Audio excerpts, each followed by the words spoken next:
Close your eyes for a moment. Imagine your deepest desire, vivid, real, tangible. Now, what if I told you that the only thing standing between you and that reality isn't time, effort, or circumstance, but a persistent illusion? This is the revolutionary truth Neville Goddard unveiled. Time isn't real. It's a mental construct we've mistaken for a prison wall. Stick with me, and I'll show you how shattering this illusion unlocks limitless power to reshape your life. You'll discover why waiting is surrender, how your past and future are happening now, and exactly how to wield this insight like a master artist painting destiny on the canvas of the present. Picture this. You're aching for a dream job, a loving relationship, or healing from an old wound. Conventional wisdom says, work hard, wait, and hope time rewards you. Neville Goddard, the profound mystic of the 20th century, would call that self-sabotage. Why? Because time is a mirror reflecting your current state of consciousness. Think of reality like a movie projector. Your mind is the film reel, and the physical world is merely the light passing through it right now. When you dwell in lack, anxiety, or longing, you're projecting a future of not yet, perpetuating the illusion that fulfillment lives in some distant tomorrow. Neville's radical approach flips this script entirely. He taught that creation is finished. Every possibility, your healed body, your thriving career, your joyful relationship, already exists in the infinite now. Your only task? Shift your awareness into the state where that reality feels like your present truth. For instance, if you crave financial abundance, stop visualizing dollar bills or repeating affirmations like a robot. Instead, immerse yourself in the embodied sensation of wealth. Feel the ease of paying bills effortlessly. Savor the weight of quality fabrics in your wardrobe. Hear the relaxed tone in your voice as you decline stressful opportunities. These sensory details aren't daydreams. They're direct commands to the universe. Why? Because your subconscious speaks in feelings, not calendars. When you occupy the emotional reality of your desire, you collapse time. The gap between here and there dissolves. Consider a woman named Sarah, desperate to reconcile with her estranged daughter. For years, she replayed arguments in her head, wept over photos, and told friends, maybe one day when she's older.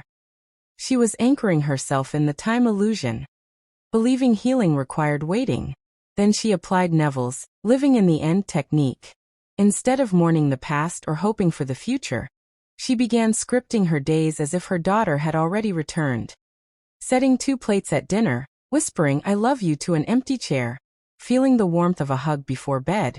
Critics might call this delusional, but within 3 months her daughter, who hadn't spoken to her in a decade, knocked on her door. Coincidence? No. Sarah stopped waiting for time to heal wounds and became the healing now. Her consciousness shifted, so her reality followed. This is Neville's core revelation. Change your state, and you change your timeline. Your past isn't a fixed chain of events. It's a story you reinterpret from the present. A man haunted by childhood failure can redefine it as the catalyst for his resilience. A failed business becomes the crucial lesson that led to his empire. When you revise the past's meaning, you alter its grip on your future. But how do you practically dismantle time's illusion? Start with your language. Eliminate phrases like soon, eventually, or when X happens. These reinforce time as a barrier. Replace them with I am statements that root you in the present. I am loved. I am abundant. I am healed. Next, use imagination as your time machine. Neville urged students to enter a drowsy, meditative state before sleep, when the subconscious is most receptive. By revising the past, she dissolved its emotional charge, freeing her present awareness to attract new outcomes. Your history isn't a fixed record, it's raw material for your imagination. Neville himself used this to escape wartime imprisonment by mentally revising his cell into a hotel room, feeling the soft bed and freedom until his release manifested. The outer world has no choice but to reflect your inner authority once you stop granting power to time-based thinking. Notice how society conditions delay. Good things come to those who wait. Time heals all wounds. These phrases make patience virtuous and urgency naive, but Neville revealed the opposite. Urgency in imagination is power. When you assume your desire is fulfilled now, urgency isn't anxiety, it's certainty. You don't wait for love, you love now. You don't await prosperity. You celebrate abundance now. This is the Sabbath state, Neville described. The mental rest where you stop striving and live from the end. Like an actor who knows the script's happy ending, you navigate scenes of apparent lack unshaken, because your inner world is already complete. A student trapped in debt applied this by writing thank you on paid invoices months before due dates, touching her wallet while feeling its weight full, and sleeping to the mantra, I am a money magnet. Creditors unexpectedly froze her interest. Freelance work flooded in. The bridge between imagination and reality formed not through weeks of waiting, but through the intensity of her embodied assumption. Time didn't deliver the result. Her collapse of time did.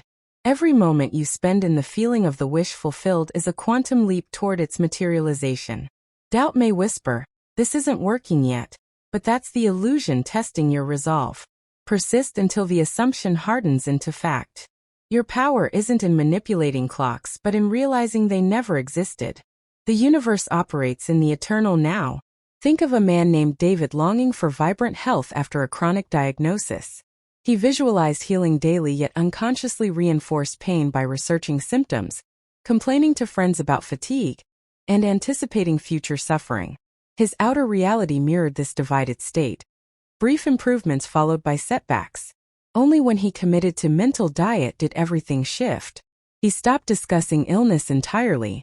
When pain flared, he'd whisper, this is old energy leaving. My body is whole now. He spent mornings feeling sunlight on his skin as if fully healed, mentally thanking his organs for their resilience.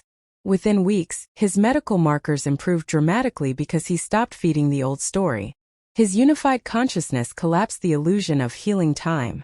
Neville taught that persistence isn't about duration but depth of conviction. Your desire manifests when the feeling of its fulfillment becomes your natural state of being, not a temporary escape from reality. Consider how children manifest effortlessly.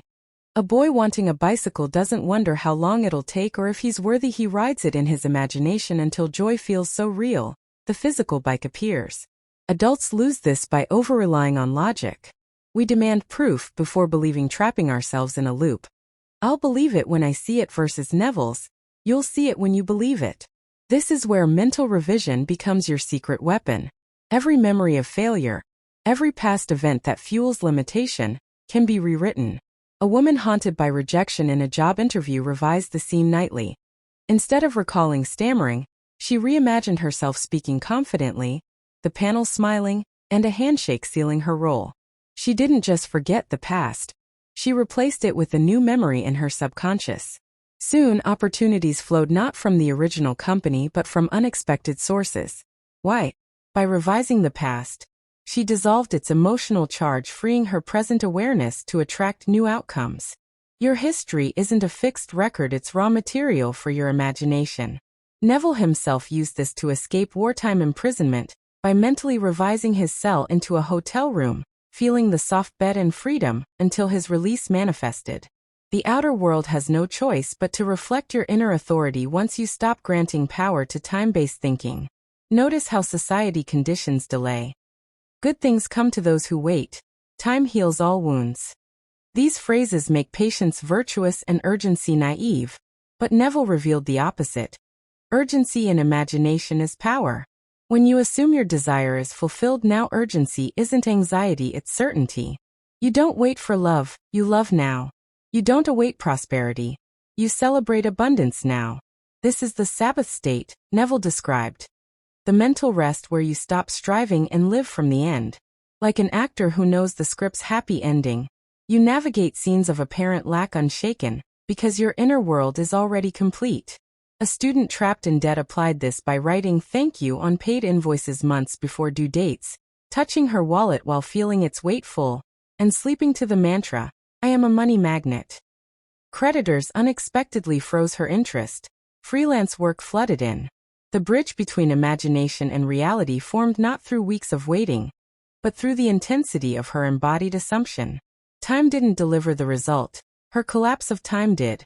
Every moment you spend in the feeling of the wish fulfilled is a quantum leap toward its materialization. Doubt may whisper, this isn't working yet, but that's the illusion testing your resolve. Persist until the assumption hardens into fact. Your power isn't in manipulating clocks but in realizing they never existed. The The universe operates in the eternal now. When Shakespeare wrote, "All the world's a stage," he hinted at this truth. You're not an audience member waiting for the next act. You're the playwright, director, and lead actor shaping the story in real time. Stop watching the clock. Become the clockmaker.